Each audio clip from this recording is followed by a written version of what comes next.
வலிமைனா நீங்கள் பெரிய ஆளாக இருக்கிறது, இந்த சமூகத்தில் அந்தஸ்து உள்ளவங்களாக இருக்குது அப்படிலாம் கிடையாது. பிறர் நல்லா இருக்கணும்னு விட்டுறான்ல, அவன் தான் வலிமையானவன்.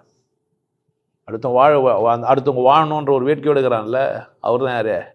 வலிமையானவர். ஆனால் இவங்க வலிமையானவங்கன்னா எப்படி போய் ஒரு 200 பேர் தூங்கினாருன்னா, இல்லை நல்ல பாட்டு எழுதினாருன்னா, இல்லை சிறந்த பேச்சாளராக இருந்தாருன்னா, 10 பேர் மதிக்கிற மாதிரியான ஒரு அந்தஸ்தான ஒரு இடத்துக்கு போயிட்டாருன்னா, ஒரு மாடி வீடெலாம் கெட்டாருன்னா, அப்படி தானே அவங்களாம் வலிமையானவர் தான் நம்ம சொல்லுகிறோம். அதுவா வலிமையானவர்?